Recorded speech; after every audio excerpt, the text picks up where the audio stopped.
이제 처녀들에 관해서는 내가 주님께로부터 명령을 받지 아니하였으나 주님의 자비하심을 받아 믿을만하게 된 사람으로서 나의 판단을 주노라. 그러므로 내 생각에는 현재의 괴로움 때문에 혹은 고난 때문에 이것이 좋으니 곧 사람이 지금 있는 그대로 지내는 것이 좋으니라. 네가 정혼녀 혹은 약혼녀에게 매여 있느냐? 벗어나려 하지 말라. 네가 정혼녀에게서 벗어났느냐? 아내를 찾으려 하지 말라. 그러나 네가 결혼을 하여도 죄를 짓는 것이 아니며 또 처녀가 결혼을 하여도 죄를 짓는 것이 아니니라. 하지만 이런 사람들은 살아가면서 육신의 환난이 있으리니 내가 너희를 아끼노라. 형제들아, 이제 내가 이 말을 하노니 시기가 단축하여 혹은 압축이 되어 얼마 남지 아니하였으니 이제부터 아내들이 있는 사람들은 마치 없는 사람들 같이 해야만 하고 우는 사람들은 마치 울지 아니하는 사람들 같이 해야만 하며 기쁜 사람들은 마치 기쁘지 아니하는 사람들 같이 해야만 하며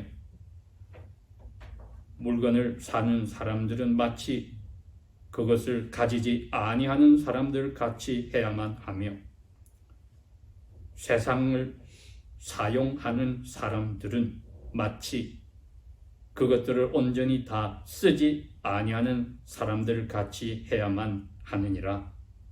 왜냐하면 이 세상의 지금 모습은 사라져가고 있기 때문이니라. 아멘.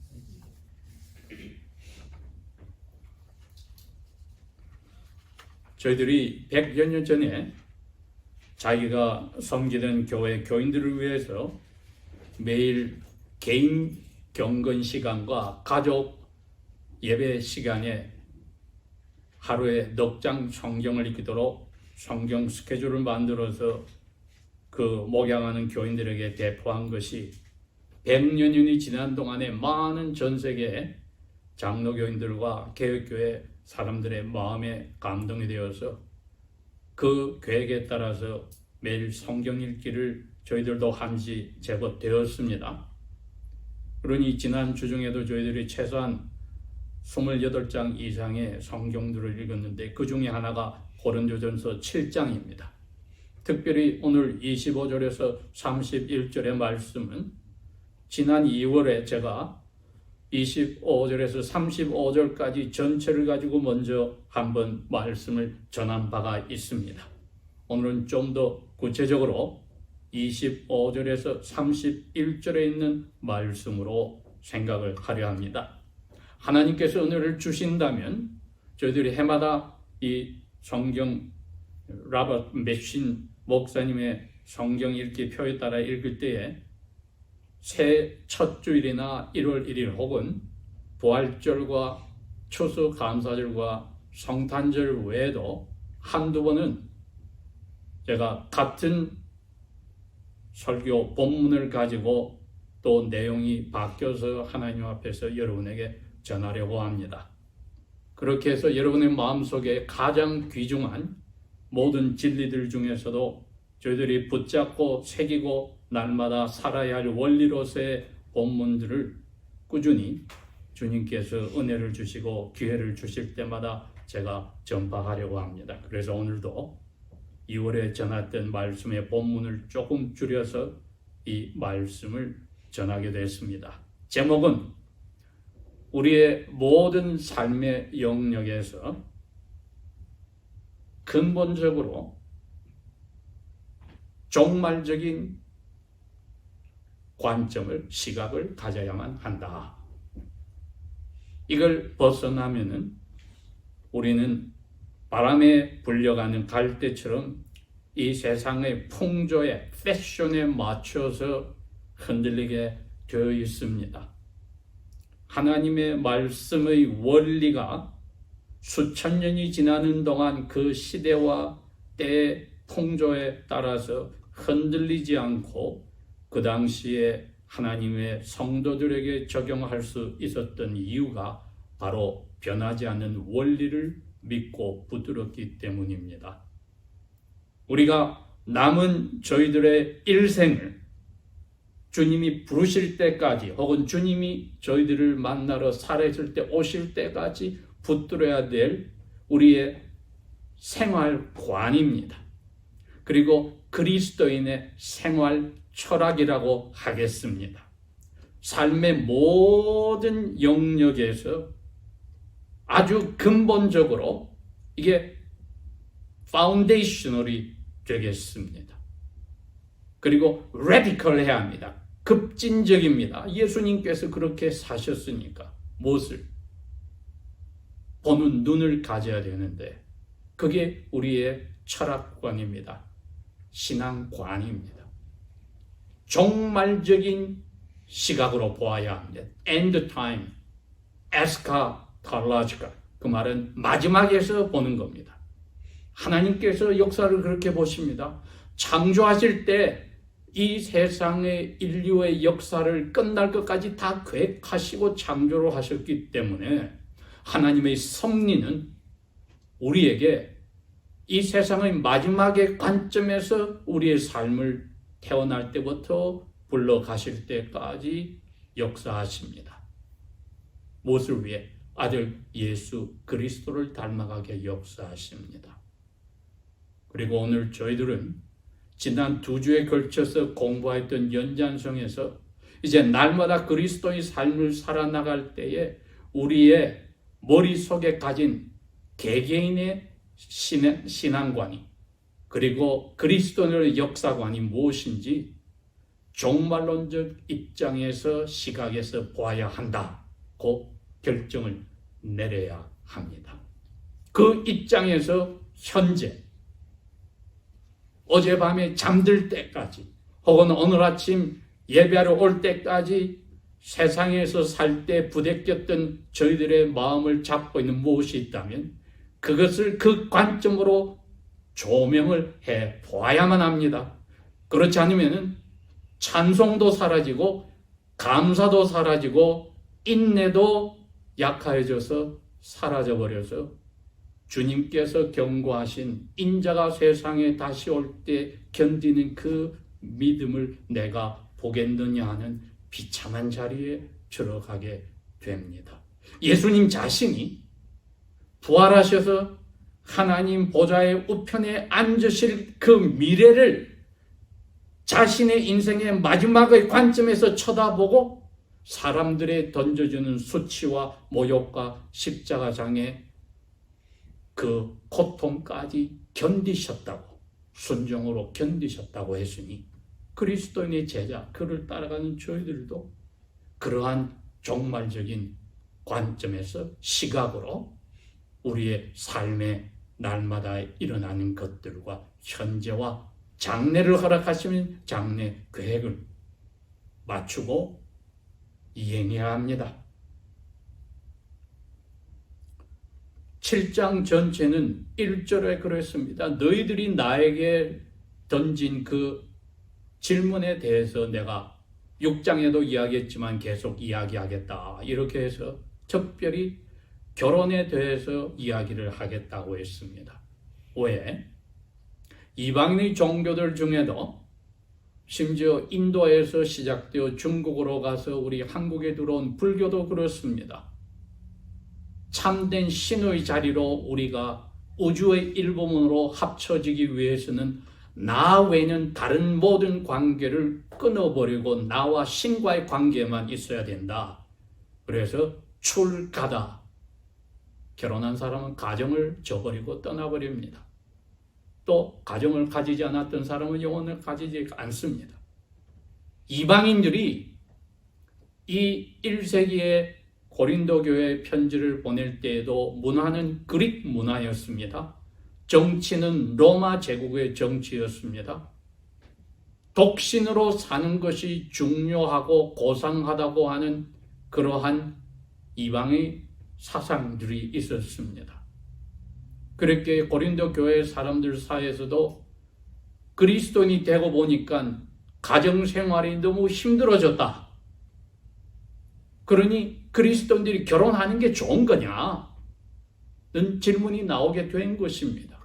그 질문에 이 대답을 하셨습니다. 특별히 17절에서 24절에 가서는 결혼뿐 아니라 일반적인 그분들의 삶에 대해서 이야기합니다. 너희들 중에 노예로서 예수 믿느냐? 노예에서 풀려나려고 하면 무조건 생각하지 마. 기회가 돼서 자유롭게 된다면 그렇게 해. 혹은 자유로운 사람으로 그리스도를 만났느냐? 그 자유로움을 너는 이제 그리스도의 노예라는 것을 알고 올바로 주님 안에서 써야 해. 그 다음에 너는 이방인으로서 그리스도인이 됐느냐? 유대인이 자랑하는 할례받은 것을 부러워하지 마. 비할례의 자리에서 만족해. 할례자로서 그리스도인이 됐느냐? 그 자리로 만족해. 그렇게 함으로써 너 불린 자리에서 그리스도인이 된 자체로서 감사해야지 다른 것을 찾지 말아라고 했습니다. 그렇다면 결혼을 하는 것이 안 좋은 거 아닙니까? 하는 질문에 대해서 대답을 이제 이분이 25절에 이야기하는 겁니다. 너 부르신 자리에 있는 그대로 너희들이 만족하고 살아야 되니까 이제 결혼에 대해서 다시 이야기를 할게. 처녀들, 내가 주님께로부터 명령을 받은 건 아니지만 내가 목자의 심령으로 너희들의 영적 아버지와 어머니의 마음으로 또 영적 스승의 마음으로 주님의 자비하심을 받아서 나의 믿을 만한 사람이잖아. 내가 내린 너희를 위해서 판단을 내려서 내가 조언을 해줄게. 이건 주님의 명령이 아니라고 밝혔습니다. 그렇다고 해서 사람의 조언이니까 가볍게 생각하라는 것은 전혀 아닙니다. 주님의 자비로 내가 신실하게 되었으니까 이건 거짓이 아니니까 너희들에게 내가 조언을 주겠다. 그 대신 이 오늘 본문 속에 이분이 말을 합니다. 28절 끝에 내가 너희를 아끼노라. 이게 부모의 심정이죠.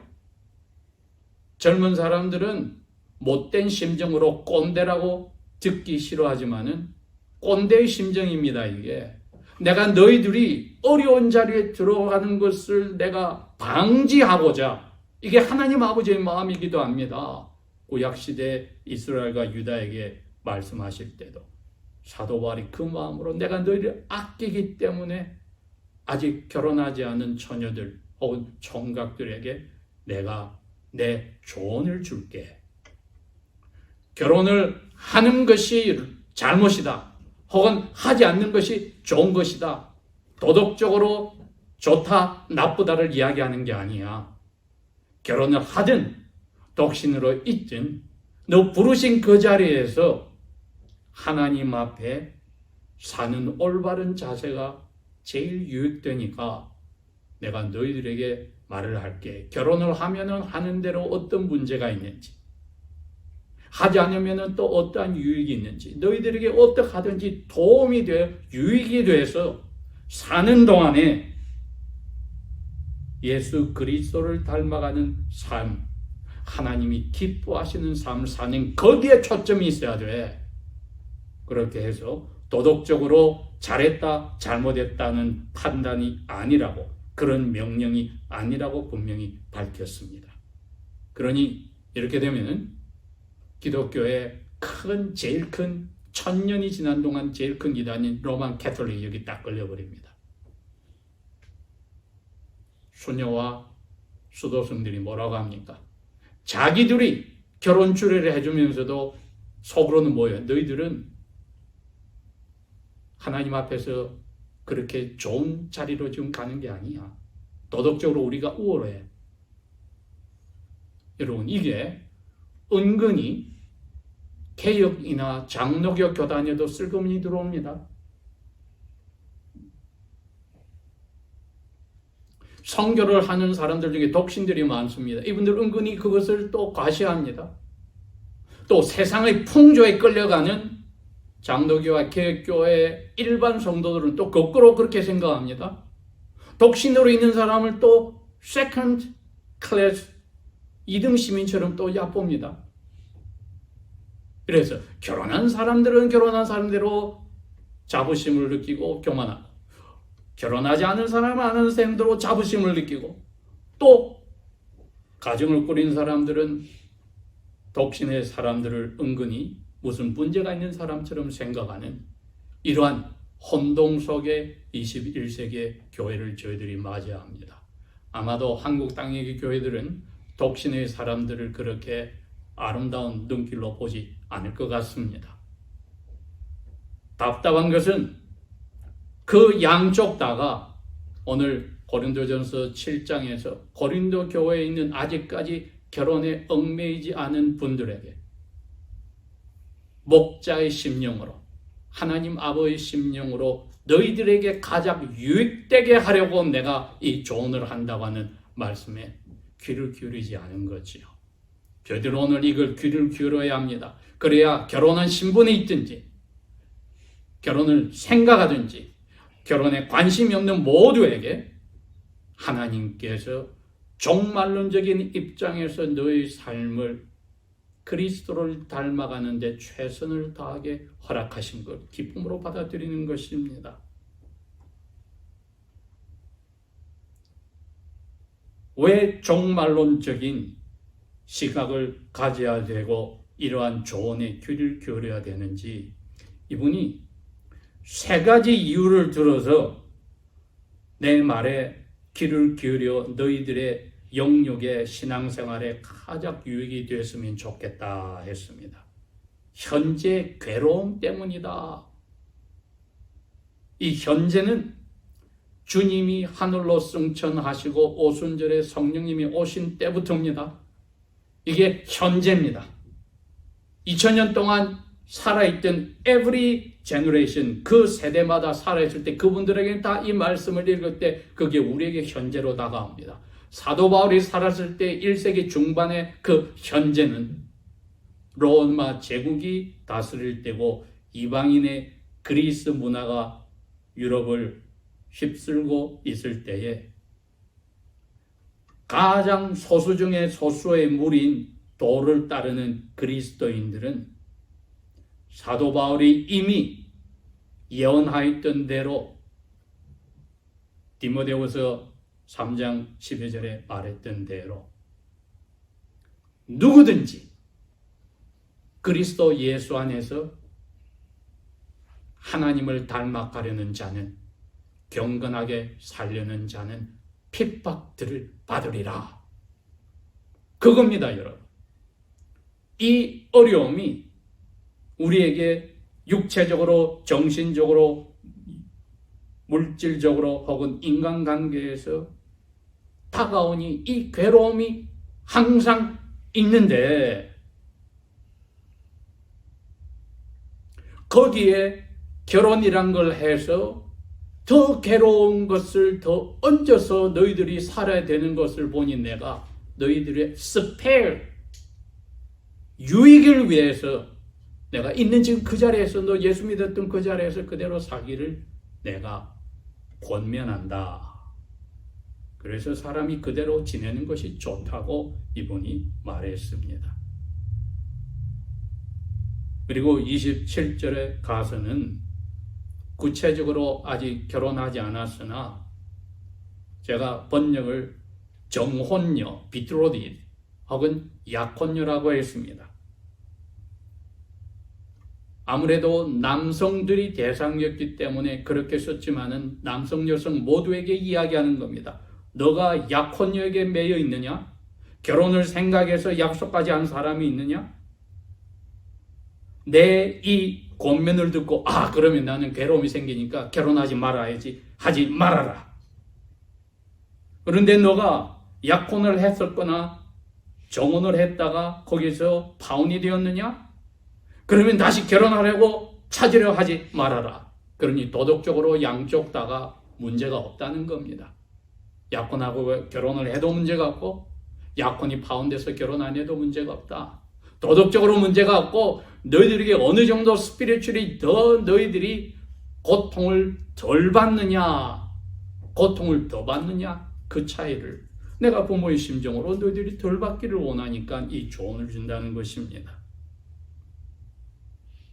28절 그러나 네가 결혼을 하여도 죄를 짓는 것이 아니며 또 처녀가 결혼을 하여도 죄를 짓는 것이 아니니라.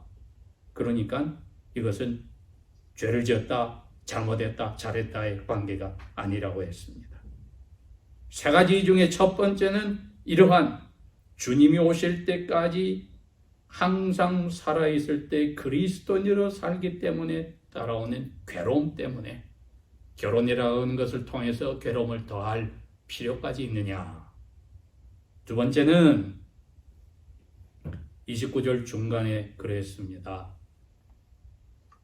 기간이 주님이 오실 기간이 compressed, 압축이 돼서 짧아졌어. 로마서 13장에 사도 바울이 이야기를 했습니다. 11절에 우리가 살고 있는 이 시기를 잘 알거니와 아직 신앙에 미지근해서 자라고 있으면 자다가 깰 때가 되었어. 왜냐하면 이제 주님을 맞이할 우리의 구원이 처음으로 믿었을 때보다 시간이 많이 짧아졌잖아. 2000년 전에 하신 말씀이지만은 매 세대마다 사는 사람들은 이 종말적인 시각으로 보아야 합니다. 분명히 우리는 어제보다 오늘이 주님 만날 시간이 하루 짧아졌습니다. 사도 바울은 지금 그 원리를 이야기합니다. 우리 처음 믿었을 때보다 훨씬 짧아졌다. 자기 자신으로 해도 벌써 10년의 세월이 짧아졌습니다. 이 편지를 쓸 때쯤에는 우리에게도 그렇습니다.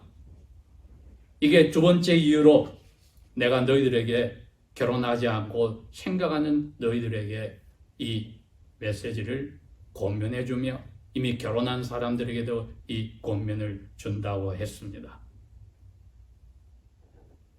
마지막 세 번째 이유는 31절 끝부분에 있습니다.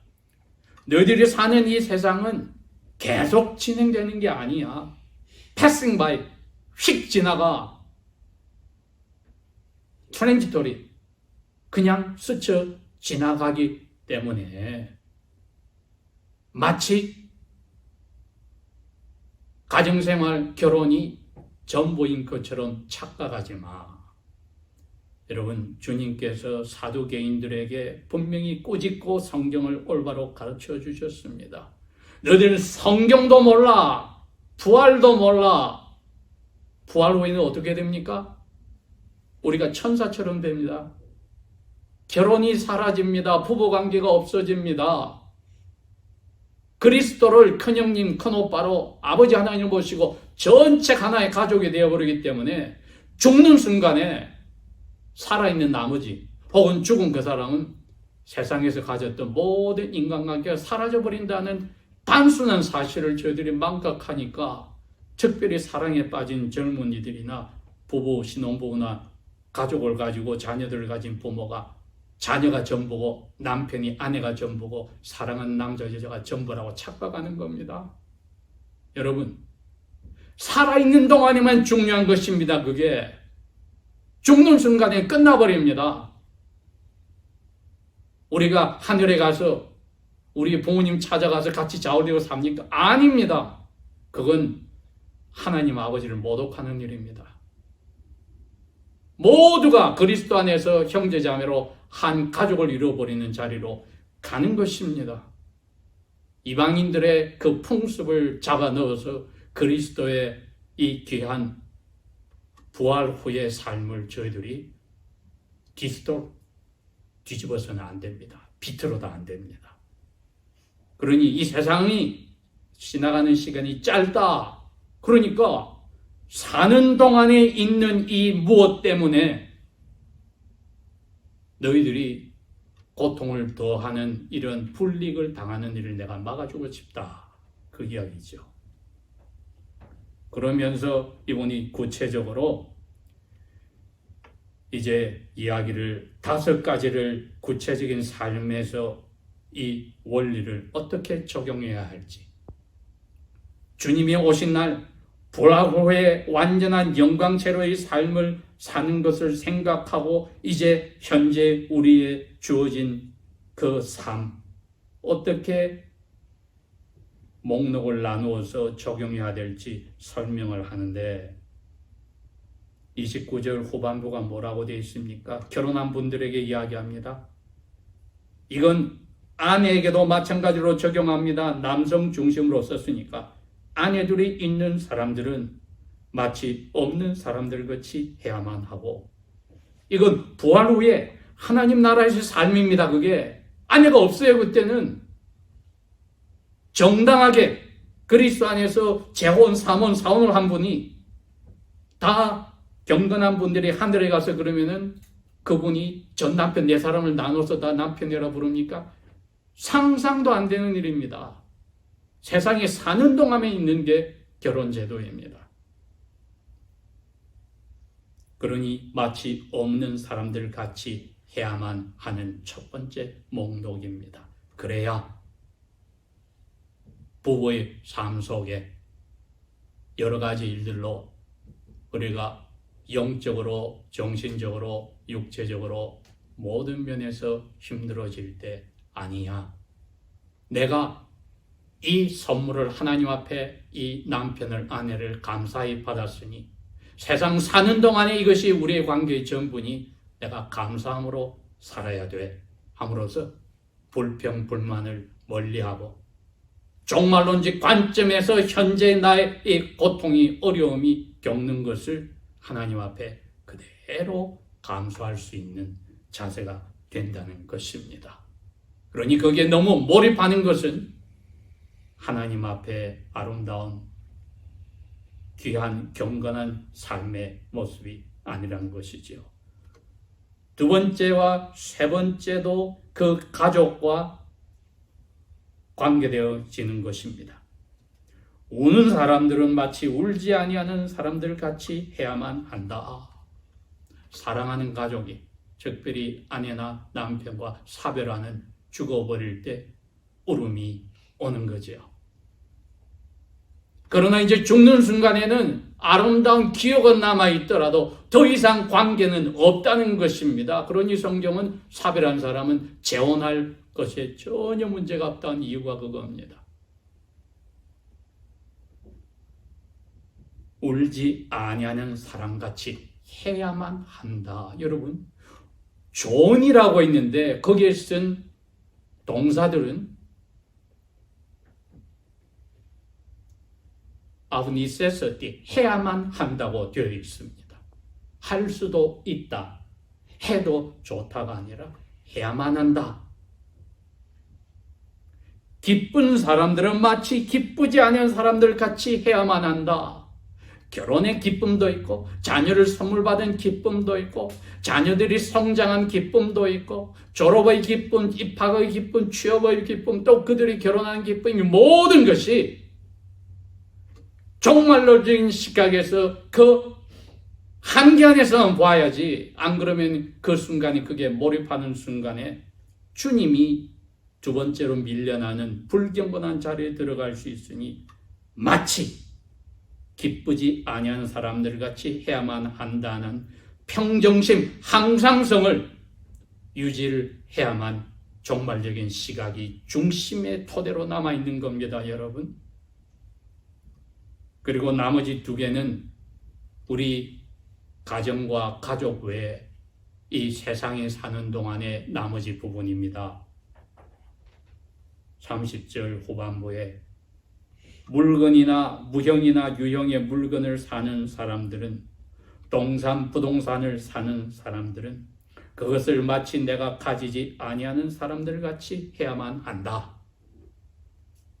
집이든 땅이든 건물이든 무엇이 됐든 내 것이라고 possession, 내가 소유했다고 착각하는 자리에 들어간 순간에는 하나님과 재물을 둘 다 못 섬기고 하나를 사랑하고 하나를 미워하는 자리에 갔으니까 그 물건이 그 그리스도인에게는 하나님이 되고 하나님을 무의식 속에서 밀어내는 미워하는 자리에 갔습니다. 종말적인 시각에서 우리가 유령에 무령에 우리가 하나님 앞에 지금 선물 받은 것, 그것을 하나님을 영광을 위해서 쓰는 하나님이 주인이라는, 우리는 청직이라는 의식을 확실히 심으란 것입니다. 여러분, 이게 우리는 매니저, 청직이다, 오너, 주인이 아니다.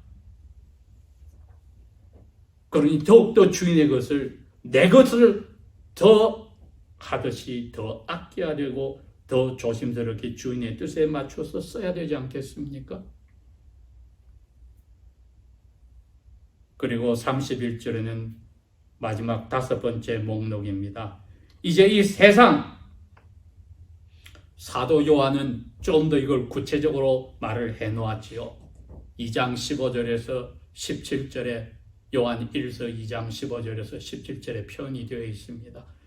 세상과 그 안에 있는 것을 사랑하지 말아라. 구체적으로 설명을 합니다. 그것을 사랑한 사람은 하나님을 사랑하는, 아버지를 사랑하는 사람이 아니다. 그건 세상을 사랑하는 건데, 16절에 구체적으로 세상에 있는 것이 무엇인지, 육신의 욕심이고 눈으로 보이는 것을 하고 싶어하는 욕심이고, 보이는 것 보이지 않는 것을 자랑하고자 하는 이 세상의 자랑이다. 이게 세상 관계된 전부란 겁니다. 근데 여러분, 사도 바울은 이랬습니다. 세상에 있는 이 패션이 휙 지나가. 근데 그걸 어떻게 자랑하고 그것을 전부인 것처럼 너가 엉켜지느냐. 그래서 후반부에 뭐라고 했습니까? 마치 그것들을 온전히 다 쓰지 아니하는 사람들 같이 해야만 하느니라. 그래서 이분이 그 후에 32절에 다시 한번 이야기하는 거죠. 나는 너희가 이것들로 염려가 없기를 원하노라. 종말적인 시각에서 보지 않으면 이게 전부 다 너희들에게 마음에 필요 없는 염려를 더해주는, 부담이 되는, 유익이 안 되는 일이니까 내가 너희들을 스페어, 유익을 주려고 이 조언을 한다고 했습니다. 이렇게 함으로 저희들이 하나님 앞에서 왜 주님 오실 때까지 우리 삶이 모든 영역에서 근본적으로 종말적인 이 시각을 가지고 우리 삶의 이 5가지 목록을 우리의 삶의 실천에 나가야 하는지 성령께서 사도 바울의 조언을 통해서 오늘도 알려주셨습니다. 이것을 생각한다면 하나님께서 항상 우리를 빨리 만나기를 원하고, 우리도 주님께서 맡긴 일을 다 하고, 여기에 있는 것보다 하나님께 가는 것이 말로 표현할 수 없이 좋다는 사도 바울의 심정으로 들어가게 되겠지요. 기도하겠습니다. 아버지 하나님, 오늘도 성령께서 사도 바울의 마음을 움직여 하늘 아버지의 마음을 보여주시니 감사합니다. 주님께서 정리하러 오시며 우리를 영광체로 바꾸러 오실 그날의 관점에서 날마다 주신 귀한 선물의 삶을, 모든 유무형의 관계를 정리하고 기쁨으로 감사하며 살게 하소서. 우리의 영의 눈을 항상 깨어있게 북돋아 주시고 경성시켜 주소서. 예수님 이름으로 감사 기도합니다. 아멘.